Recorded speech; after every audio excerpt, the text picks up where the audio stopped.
It's funny. It's like sometimes I think of myself as the color commentator. Like, you do all the prep, and I'm the one who just splashes in some personality. But, like, listening to it, it's like, oh, I'm like the analytical movie structure one, and you're like the idiot, the fun one.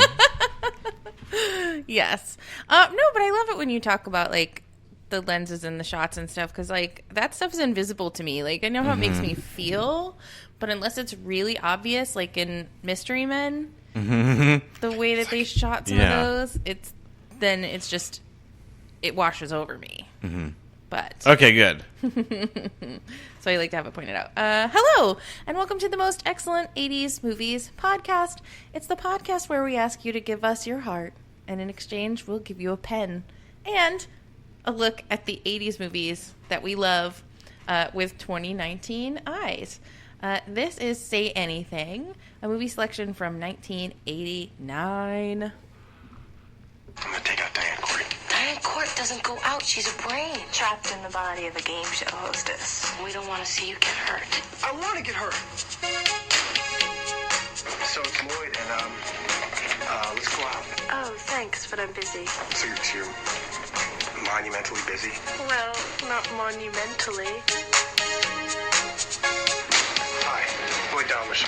I'm an athlete, so I rarely drink. Kickboxing. You heard of kickboxing? Sport of the future? I can see by your face, no. My point is you can relax because your daughter will be safe with me for the next 7 to 8 hours, sir. Hi.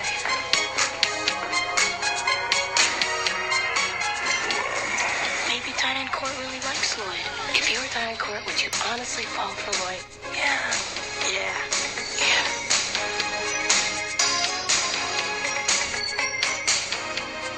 What are your plans for the future? Spend as much time possible with Diane? No, really. I'm totally and completely serious. I'm not sure if I should say, I just wanted to No, tell you that... we don't have to say How do it. you know what I'm going to say? I don't know what you're going to say. I was just going to tell you that Thank I love you. you. I said it. I know. You gave her my heart and she gave me a pen. Lloyd, man, no babe is worth it, dude. All you gotta do is find a girl who looks just like her and then dump her, man. You guys know so much about women. How come you're here at, like, a gas and sip on a Saturday night? No women anywhere. My choice, man. Conscious choice. I'm a guy. I have pride. You're not a guy. No, the world is full of guys. Be a man.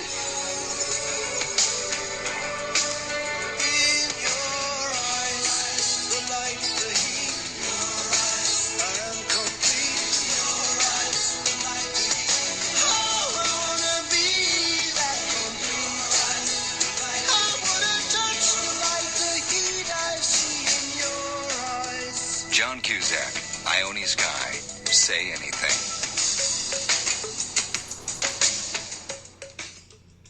I feel like they had a good grasp of the movie that they were making from this trailer. Like, sometimes trailers, like, they're leaning into an aspect of the movie and they don't really know, the marketing team doesn't know what's great about it. Yeah. You know, but this, I feel like they really knew what were the strong points, what were the appealing points, and, like, looking back, you'd almost make the same kind of trailer. Yeah.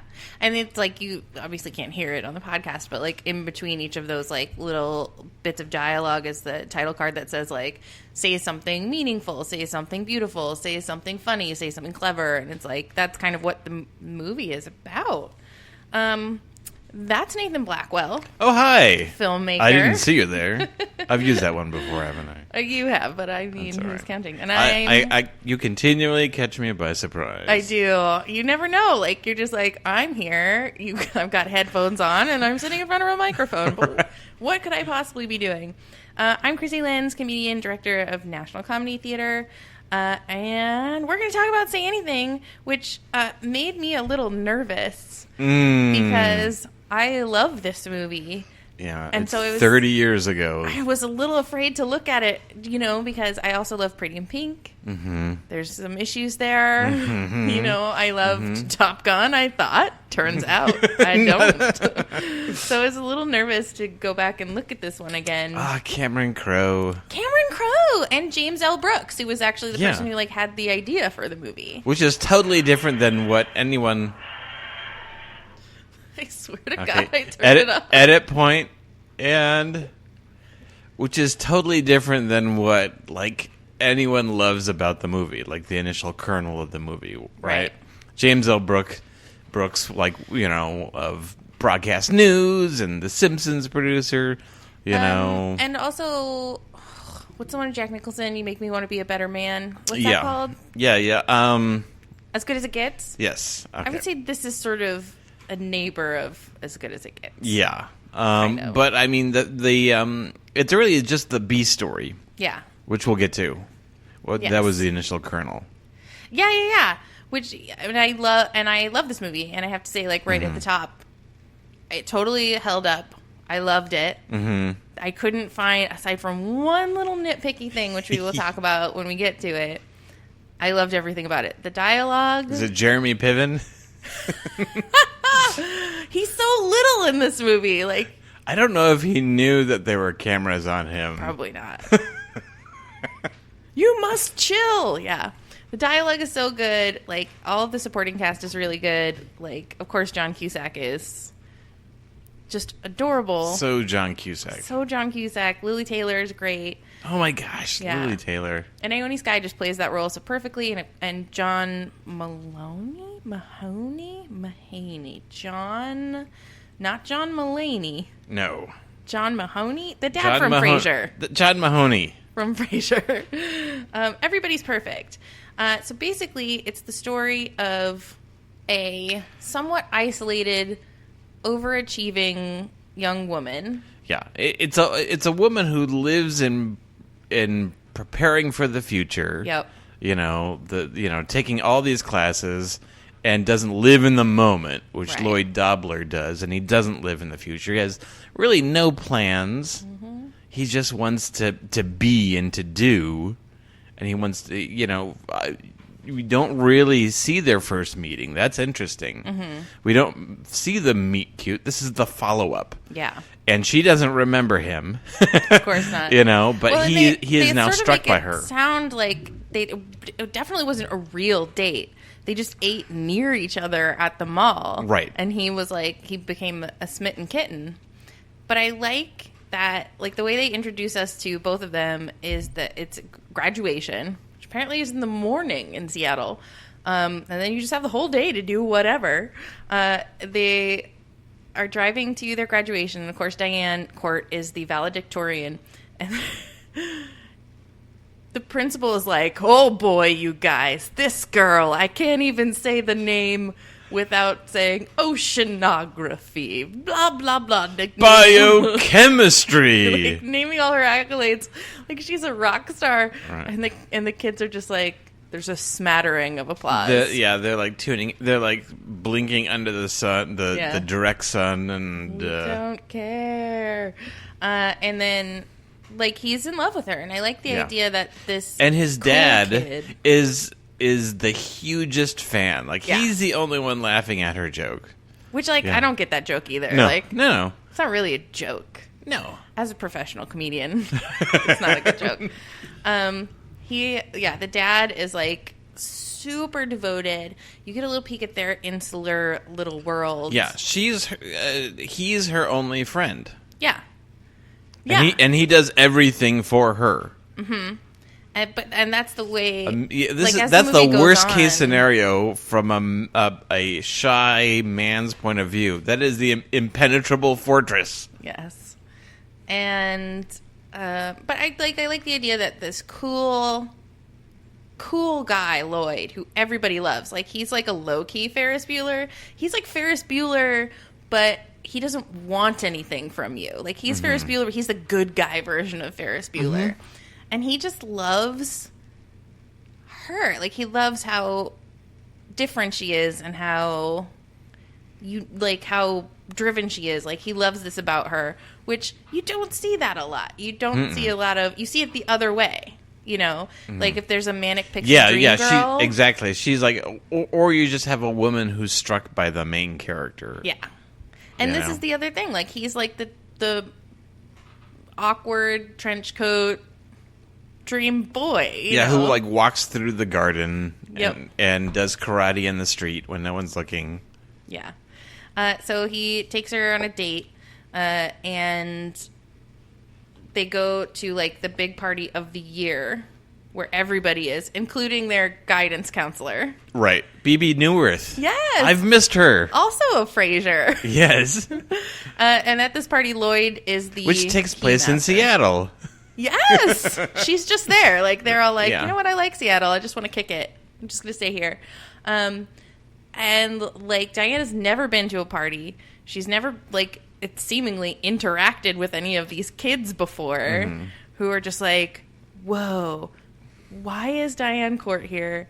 Why is she here with Lloyd? What's happening? Right. Two very anomalous people in the high school pantheon. Yep. And they have a good time. Like, They really, and it's interesting because John Cusack, Lloyd, and Ione Skye, Diane, they don't spend much time with each other at all during the party. right. He has basically been assigned to be the keymaster and to keep people from driving home drunk. Which, like, hey, way to go. Yeah. Way to go, this 80s movie. Yeah. For, like, keeping people safe. Even the guidance counselor's like, here's my keys. Yeah. And she's just kind of bouncing around having different human experiences. For the first time. Yeah. Like, she calls her dad just to be like, I'm here, everything's fine. Like, because she, like, as soon as Lloyd picks her up, she's like, I need an out. Like, if I need to get out of here, that's... Right. It's okay if I go home early, right? And he's like, yeah. And the other girls are like, oh my God, you had to call your dad? Oh my God, that's so embarrassing. Ew, I had to come in crying, and then my dad never wants to speak to me. And she's just like, what do you mean? The other girls are like, you pushed me so I could be as good as, like, the Diane Court. Whoa. And then we meet Lily Taylor's character, Corey. Indeterminate. Who is playing guitar and singing songs about Joe. 65 songs about Joe. About the boy who dumped her. Yep. Who is a real cutie pie. And he's dating one of the Wilson Phillips sisters. And he just, like, manipulates her and, like, breaks her heart. And she's, like, the most embarrassing moment of the whole thing is, like, she's going to play all 65 songs she wrote about Joe. And she is. She's just sitting in the living room. Joe lies when he cries. And people are sitting there participating in this. It's so embarrassing to me because Joe comes in and then she's like, she plays this, like, really, like, Courtney Love song, like, that'll never be me. And it's like, oh my God, please stop. So real. It is. It's too real. It's too real. The end of the party, there's one kid left, and, like, so she doesn't get home until the morning. Oh, and there's that moment where they're walking across the parking lot, and he's like, there's a little piece of glass. And he kicks it out of the way and just essentially spreads it out more. There's a piece of glass. Let me make sure. Yeah, they really don't get to hang out until after the party, where they're basically trying to get the last drunk home. Who can't remember where he lives. Yeah, and so they're driving around town trying to see if they can find his house. Mm-hmm. And then, you know, there's all the wiffle waffling about, like, should I call her again? I want to go on a second date. And Cody or Corey, whoever Lily Taylor is, and TC are like, I know this is a bad idea. Lloyd's going to get hurt. He's like, yeah, I want to get hurt. I'm into it. And they're like, would you fall for Lloyd? Any answers across the board? Yes. Yes, of course. We would all fall for Lloyd. We love him. And he has to go to a dinner with, I mean, the whole movie is just sort of like a slice of life. Yeah. The ultimate worst second date is to be brought into a family dinner. And it's like your dad's business partners, but she doesn't know that this is a terrible thing to do to a person. Yeah, that she's basically putting, like, a cock block fort around herself. Cock block fort. And she's putting him in the position to have to, like, do what he's not good at, which is talk about, you know, his future. Sound respectable. Yes. But that little speech is one of my favorite monologues in any, like, movie, where he's like, I know I don't want to buy anything, sell anything, or process anything, or buy anything sold or processed, or process anything that's bought or sold. Like, that is so perfect. I feel like these 80s teen movies, the good ones have these very distinctive, almost become iconic / archetypal characters. Yes. It's not just the slight nerd who wants this and this and that, or the shy girl who wants this and this and that. It's you get these really distinctive characters like John Cusack's Lloyd Doppler, or some of the characters in John Hughes' films. But I think this is so different than a John Hughes. It is. You could almost put them in the same category. Yeah. As in kind of like realistic teen movies. Teen romances. But they are very different. I would say John Hughes movies are a little punchier. They're a little more comedic and written a little more angular. It's going to be making these tighter turns. And the characters are more caricature. They're not as complex. A tad more, yeah. It's nerd. It's jock. It's very. It's sharply written. Absolutely. But say anything, it's just a little slower. The people are a little more real. It's definitely not slow storytelling. No, but it's a little driven. It's not as fast. The scenes have a little more breathing room. Yes. And a lot of it is like that real life thing that you did where you just like sat in a room and like looked through each other's stack of CDs and like strummed away badly at a guitar and like talked shit about whatever was happening. Like that's so. Or you sit outside the gas and sip and bitch about like right. The stakes aren't heightened. It's these slices of life. Yes. So the big deal is that she has won a fellowship. She's going to move to England. So she has a short period of time before that happens. And at this dinner party, we also learn that her dad is under investigation. Oh, yeah. So at the dinner party, the big twist is like the introduction to this B-plot, which is the dad is under investigation for tax evasion by the IRS. They come right to his house. And we think that the whole scene is going to be getting into the shit about... The end of the scene is going to be Lloyd being kind of crushed by this social gathering. And instead... it turns out the dad is in a heap of trouble. Like there was no foreshadowing to this. It just kind of lands right there. That's right. So the Diane's dad owns or operates, I'm not sure, like an old folks home, and she basically works there. So her only friends outside of her dad are these elderly people with whom she has like a very close relationship. She dresses like an old woman too. Like, she has the market cornered on like big shapeless sweaters and like doily necked dresses. Like she dresses like white an and 80-year-old yellow woman. Yeah. Which I love that he still finds her so intriguing and sexy. Like even though she's not this glammed up sex pot, she's just her, and he is into that. So they go on a date. The next date they go on is to the old folks home, where he's like, I don't want to be around old people, and she's like, well, that's just ageist, and he's like, you've changed my mind, let's go hang out with old people. And then we see the dating montage where he's just like, I want to hang out with you until you go. That's all I know. Let's do that. She kind of puts parameters on them. It's like, we're going to be friends, and then he says, but friends with potential. Right. And he teaches her to drive stick shift. Ooh. But that's like the most romantic scene. Like, she's teaching her to drive. He's so patient. Like, and then they drive out to the woods, the ocean, and one of those things. The potential flourishes into full-on bone zoning. She comes home in the morning. Dad's real mad. And then she tells him, like, we had sex and it was beautiful, and I decided I wasn't going to do it, and then I did it. And the dad's just like, I'm rethinking. I'm rethinking this.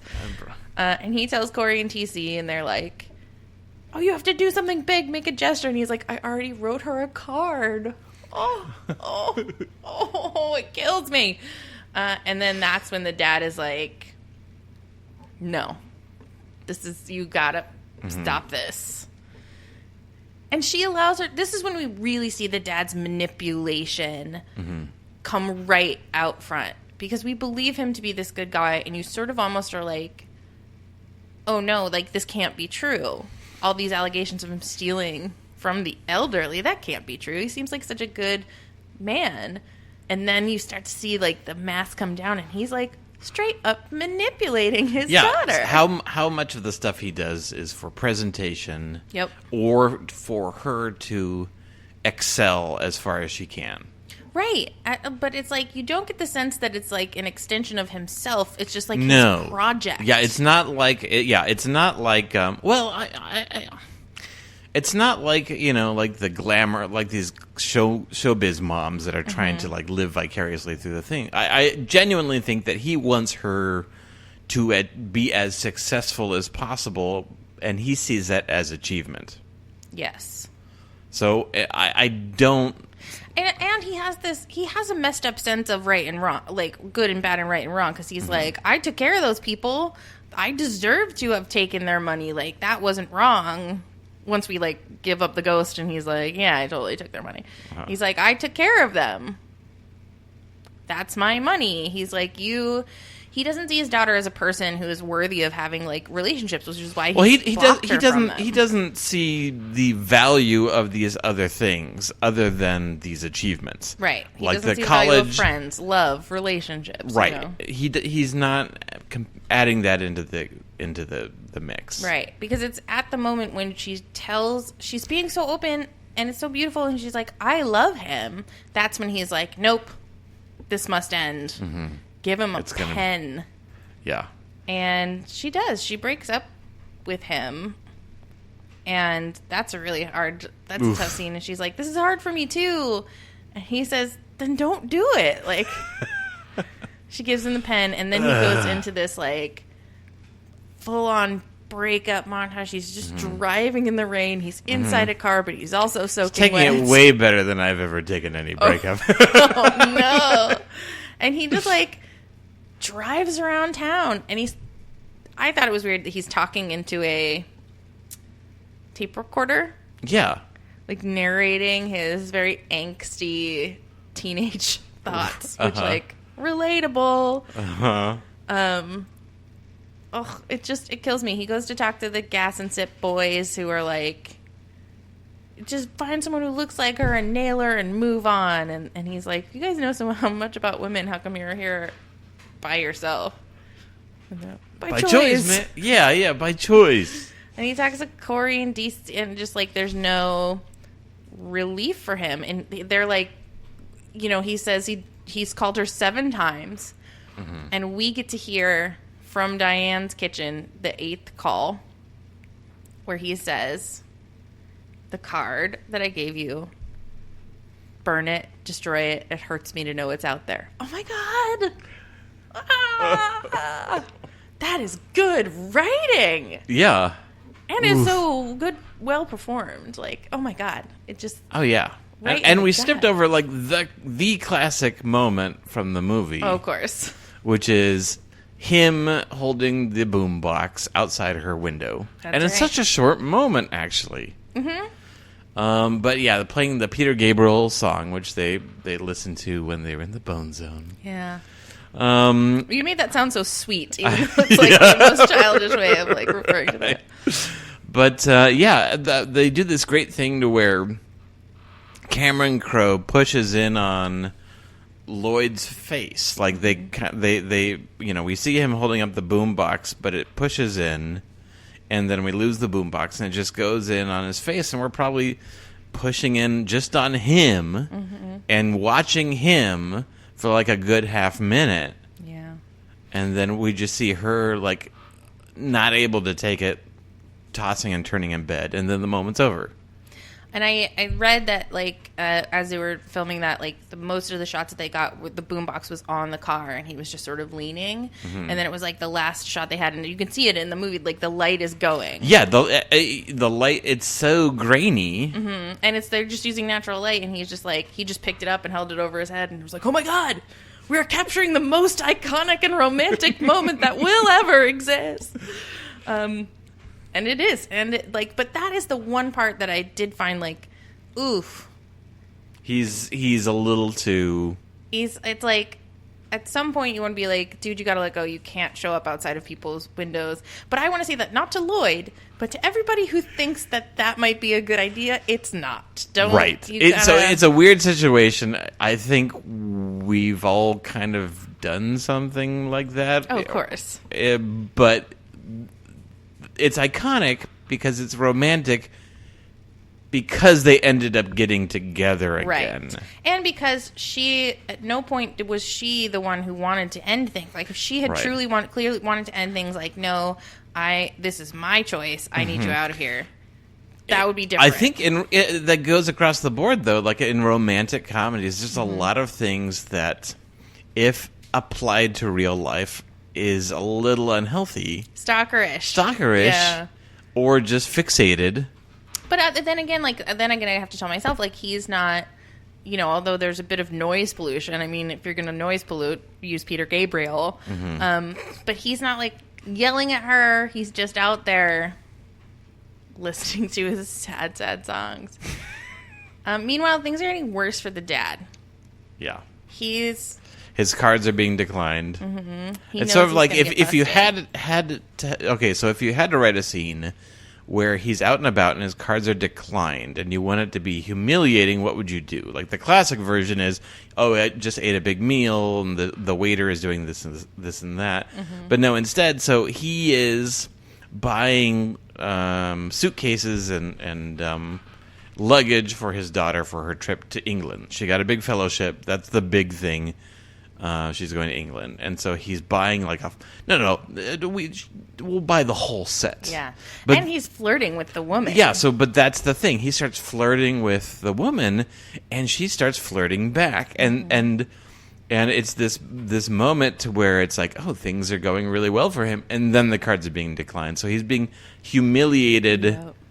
After that kind of flirtation, that mutual flirtation, And his performance in that scene, too, and the scene after he's, like, sitting in the tub, like... Yeah. Oh, that's a great moment. Just, it's the kind of thing, like, seeing an adult man just huddled in the tub. Like, it's not overly dramatic. It's not like it's like rain. It's like the shower is going or anything like that. He's just sitting in the tub, holding himself. Yep. And he's like... I was like, what the fuck? And it's such a, like, oh my God, it's so well written, well directed, well performed, because you see this darkness in him. Like, him flirting with this woman, there's something, I don't like about it. His cards get declined, he's humiliated, and he's like, just don't worry about it. Like, he just walks out. You're Part like, of it is that, like, his charisma is so polished. Mm-hmm. And he even says, like, it reminds me of that moment where the IRS guys are talking to him, and he's serving the drinks to his residence, and he's like, not missing a beat, and they're like, why would you stay in what is clearly not a growth industry? And he's like, taking care of people's not a growth industry. You write that down. I want your bosses to read that. This is that guy. And then the shutters come down. Yeah. And it's the whole thing is so good because you hate him, and at the same time you don't. You also feel bad for him. Yeah. Because he truly just wants the best for Diane, but he wants the best for Diane as, like, a cardboard cutout of a human and not like a true human. Right. So Diane goes to the IRS people, and she's like, leave my daddy alone. And they're like, look, Philip Baker Hall, he's guilty. Yeah. 100% he is. Yes. I love that moment to where, like, an adult just, like, doesn't treat her as a kid and just lays it out. It's like, look, your dad is 100% guilty. Yep. I do this for a living. And she even tells her, like, look for this. Is this true? Is this true? Is this true? She goes back to the house, and she's looking around, doesn't find anything at first. And she's like, they made me doubt you. Oh, she's ashamed of herself. Mm-hmm. And then she finds a big old ton of petty cash. Yeah. She marches right up into that old folks' home. And straight up, she has no filter, which I love, too, because she's just like, she's the say anything, right? She can say anything to anybody and just, like, be real and honest and true about it. She has no She is lie. the say anything. She is the say anything. She goes and just tells her dad, like, you lied, you stole, you suck, buddy. She goes to Lloyd. and immediately like gets his nose broken. Oh yeah. So we didn't talk about our history with the movies. Oh yes. I don't have much of it. I know that I've seen the movie, but it's been such a long time. Mm-hmm. And so in a lot of ways, a lot of the beats and reveals felt like for the first time, but I know I've seen it before. How lucky for you. There was a time where I would during high school or after high school, when my dad lived in Omaha, we'd go and spend like a week with him there during the summer. And honestly, we didn't have much to do, and we ended up renting 4 movies a day because we could walk down to the video store, and it was pretty cheap. It was like $1 a movie, and we'd pick up 4 movies, and then each day we'd go down and get another 4 movies. Yeah. So we're literally just watching movies at my dad's apartment. That's the origin story of Nathan. And that was, yeah.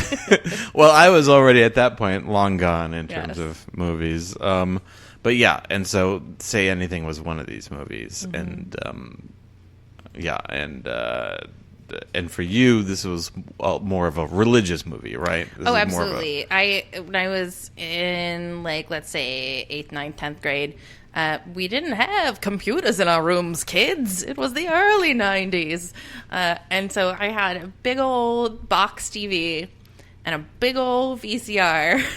That was just like, the remote control was on a cord. Mm-hmm. That's how old it was. And I had just like whatever VHSs that I had.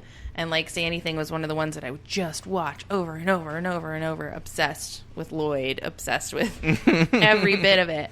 Mm-hmm. Yeah, and so which is why I'm so glad that it's still good. Yeah, that it holds up. I was so worried that I would hate Lloyd because I love Lloyd. And I think Lloyd is the perfect boyfriend man.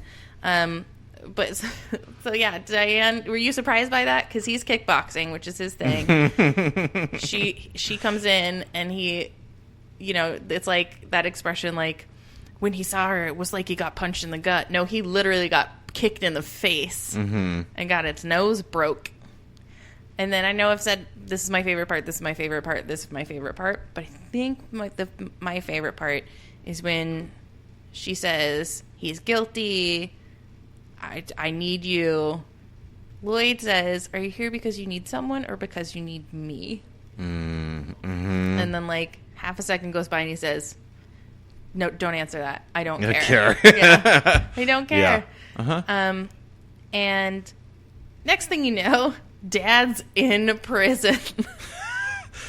Oh, yeah. Oh, so the one thing that I did that did hook into me all these years is just because his nose is broken, he's bleeding, and they kiss.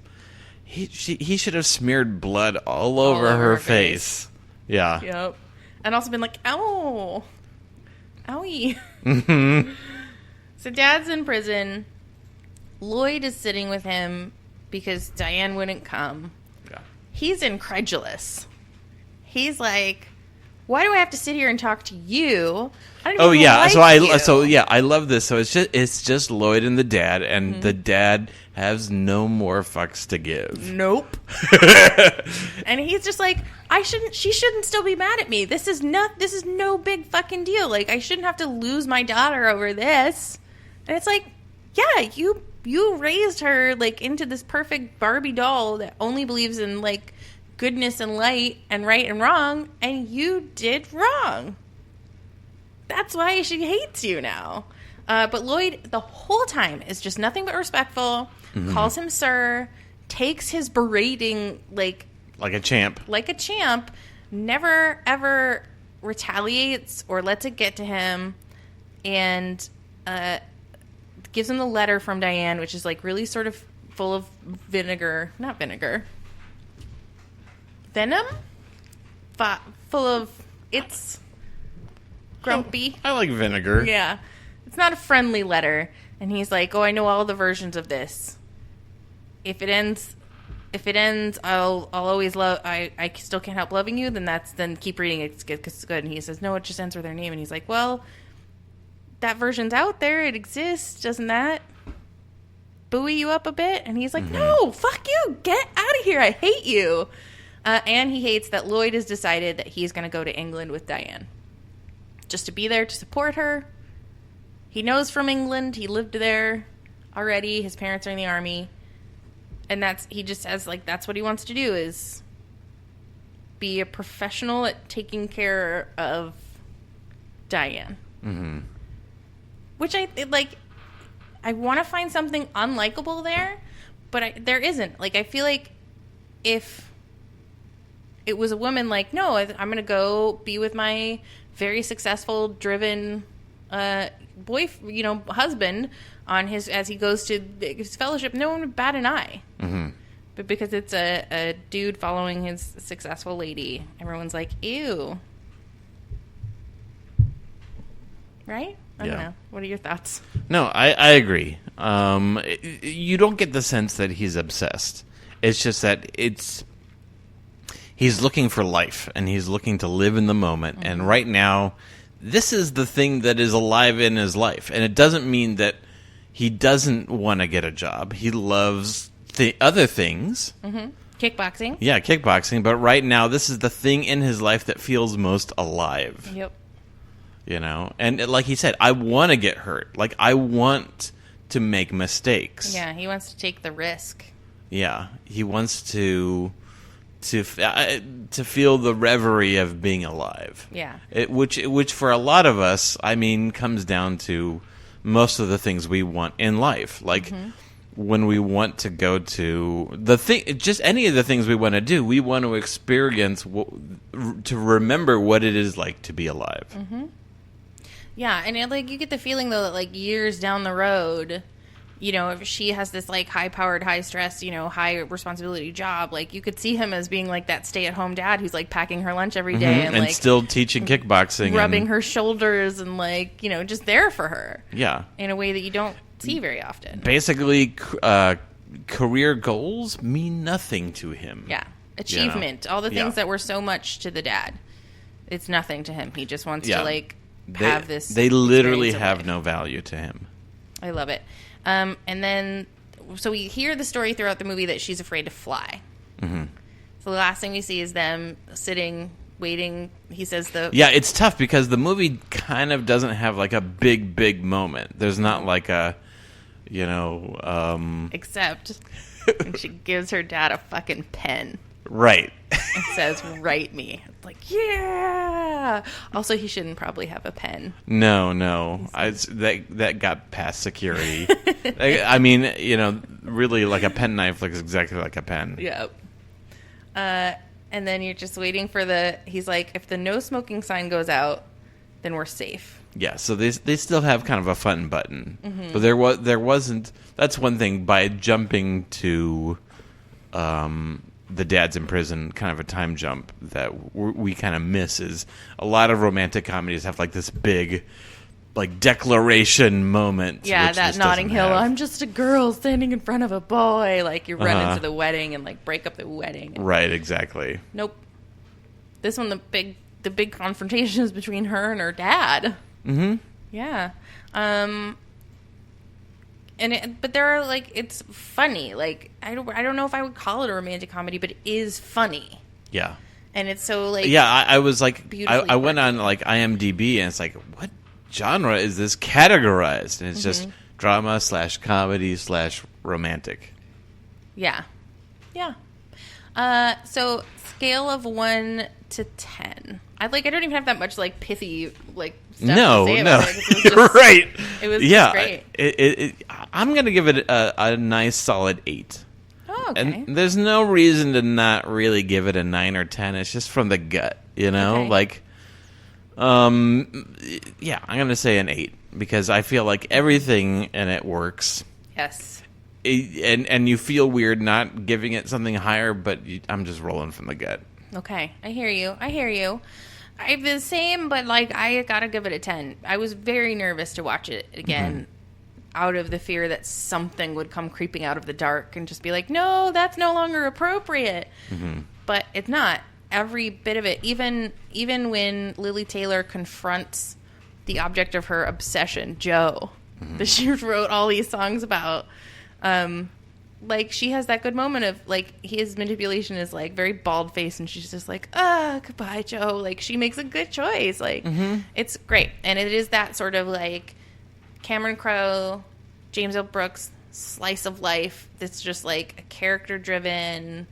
The dialogue is great. I think it has to be a 10. I think you could still watch this today and be like, yeah, that is a teenage romance.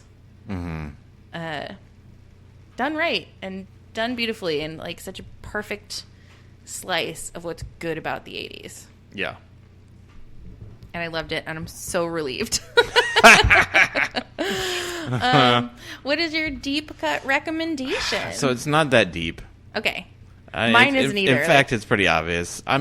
So my recommendation is Jerry Maguire. Jerry Maguire. Yeah. So my recommendation is Cameron Crowe, the director. Yeah. And so the thing, I feel like Jerry Maguire is the pinnacle of him doing his thing, which is people's faces. Yep. People's faces telling stories. Yeah. And action and reaction in the same scene. Like he makes movies about sensitive people who have emotions and need to express them, and he is such a great humanist. I feel, and you feel great about his movies too. Yeah, that moment he loves in his Jerry Maguire characters. where you see Tom Cruise just like the mask drop in the wedding video, and when Renee Zellweger sees that, it's like, oh no. Yeah, if you want to have like a positive, uplifting character study from someone who loves people, I want you to get into Cameron Crowe. Yeah. And I loved Singles, and I haven't rewatched it in 20 years, so I don't know how it holds up. I've never seen that. It's so 90s. It's perfect. Yeah. It is the 90s movie. Or so I believed. So, Also Almost Famous. Like, yeah, so I kind of feel like, though, Jerry Maguire was the pinnacle, and I definitely really liked Almost Famous. And then, if anything, like... But you know what? I hated Vanilla Sky. And I haven't seen some of his later stuff. Like, what is it? Aloha. Yeah, Aloha. We bought a zoo. Yeah, I don't know if he went over the top with the faces and the close-ups and like the rim lighting, with like but I still love the stuff he does, and Jerry Maguire I feel like is the tippy top of his kung fu. Okay. Well done, Cameron Crowe. I feel like mine is also really obvious, but I want to recommend High Fidelity. Yeah. And I want to look up real quick who directed that. It's based on a Nick Hornby novel, and so if I was doing a really good deep cut recommendation, I would just recommend the novels of Nick Hornby because they're great, and like so many of them have John Cusack in them. Like at least 2 good adaptations of Nick Hornby novels have John Cusack in them. Stephen Frears. What else is he? Dangerous Liaisons, The which I Queen, Philomena. Love. Pretty sure he's British. Yeah. So I feel like this is the cousin of that because John Cusack plays a really sort of unlikable version of Lloyd Doppler. Like a burnt out Lloyd Doppler. Yeah. Like if Diane dumped him and he really never got it together. And it but the way he uses mixtapes, as a way to express everything, which is kids what we used to do. Like if you gave someone a mixtape, that meant something. Oh yeah, for sure. And the way that you put the song together, the song leads into that song, side A, side B, you can't have more than one song from that artist. And the way that in High Fidelity he explains to you the rules of making a mixtape for someone is perfection. John Cusack, though he's playing a very unlikable character, is charming as hell. And this is where you really get to meet Jack Black. Yeah. His kind of breakout role. Yeah, and he is spectacular. So I guess that's my recommendation.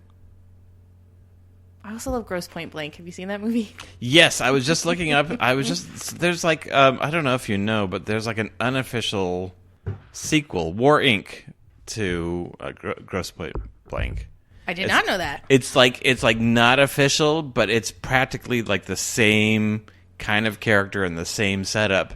And I almost feel like I heard that they were trying to make a sequel and they couldn't get the rights, and they just made the movie anyway and changed some of the details. Okay. And it's John Cusack? Huh? Yeah. Okay. Yeah, it's this is totally off topic, but like unofficial sequels, like one of the there's I kind of think of I'm a big fan of the Dirty Harry movies, and what's that movie where he's got like a heart problem? Clint Eastwood's got a heart problem. Was it Blood? What is it? Heart problem. Clint Eastwood. I'm not super into Clint Eastwood, I have to say. So his oeuvre is not really... Bloodwork. So with Clint Eastwood's movie Bloodwork, you could kind of see that as a retiring Dirty Harry. Mm-hmm. I mean, I think it's based off of a book, and so they can't literally do it. But he's practically playing a super cop who has to face his mortality and retire. But there's one more case. I like these unofficial sequels. I like an unofficial sequel. Yeah, like a spiritual sequel. Yeah, like a companion piece, if you will. Yeah. Cool. All right. So, like, rate, review, all of that stuff. Also, we are going to be at the Big Pine Comedy Festival. Really excited about this. Live and in person. It is in September in Flagstaff, Arizona. September, the weekend of the 18th. We are going to be there on the Sunday. If you're in the neighborhood, come check us out. But we're pretty excited to... What's the date we're going to be there? The Sunday of the weekend of the 18th. So what is that number? I don't know. I want to say 22nd? The Sunday of the weekend of the 18th. Yeah. I don't see the 22nd? Yeah. That's what that number sounds right to me. Yeah. Not looking at my paper calendar, which is the Bible I live by. The 22nd of September, 2019. In Flagstaff, and like a really cool, like all the little venues for this comedy festival are like really neat. And the movie is Friday the 13th, because we're in the woods. I mean, it seems great to me. That was not a deep cut. Nope. It's like, well, we got woods. Let's do something in the woods. Friday the 13th. What are these tree things? And Mary Upchurch is going to be our guest, or at least one of our guests. We may have more than one, but she's definitely confirmed to be the one. She is awesome. She's a stand-up comedian. She recently won the Funniest Person with a Day Job contest at House of Comedy AZ. It's going to be super fun.